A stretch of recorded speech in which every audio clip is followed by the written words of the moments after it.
also featured endless rounds of trial and error, the 99% perspiration in Edison's famous definition of genius. His approach was intended not to validate preconceived hypotheses, but to help experimenters learn something new from each iterative stab. Innovation is hard work. Edison made it a profession that blended art, craft, science, business savvy, and an astute understanding of customers and markets. Design thinking is a lineal descendant of that tradition. Put simply, it is a discipline that uses the designer's sensibilities and methods to match people's needs with what is technologically feasible and what a viable business strategy can convert into customer value and market opportunity.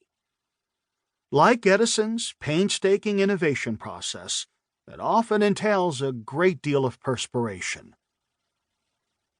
I believe that design thinking has much to offer a business world in which most management ideas and best practices are freely available to be copied and exploited. Leaders now look to innovation as a principal source of differentiation and competitive advantage.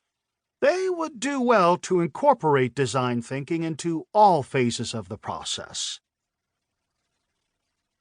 Getting beneath the surface. Historically, design has been treated as a downstream step in the development process, the point where designers, who have played no earlier role in the substantive work of innovation, come along and put a beautiful wrapper around the idea. To be sure, this approach has stimulated market growth in many areas by making new products and technologies aesthetically attractive and therefore more desirable to consumers, or by enhancing brand perception through smart, evocative advertising and communication strategies.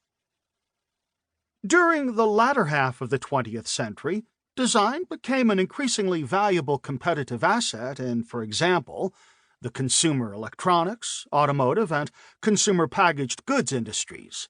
But in most others, it remained a late-stage add-on.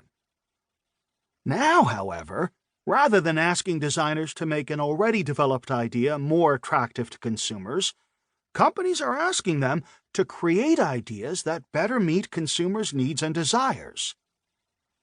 The former role is tactical and results in limited value creation. The latter is strategic and leads to dramatic new forms of value.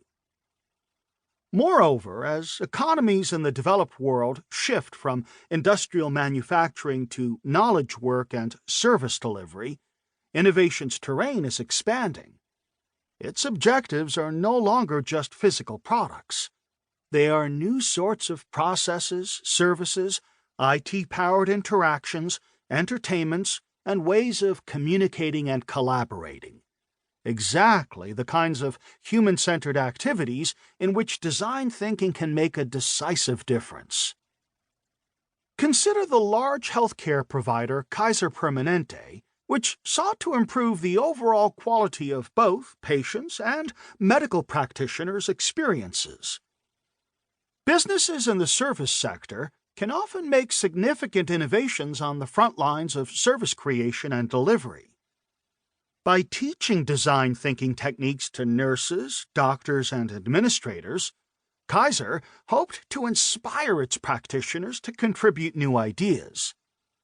Over the course of several months, Kaiser teams participated in workshops with the help of my firm, IDEO, and a group of Kaiser coaches. These workshops led to a portfolio of innovations, many of which are being rolled out across the company.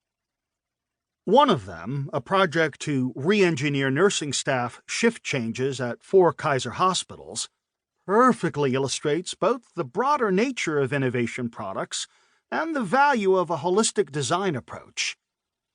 The core project team included a strategist, formerly a nurse, an organizational development specialist, a technology expert, a process designer, a union representative, and designers from IDEO.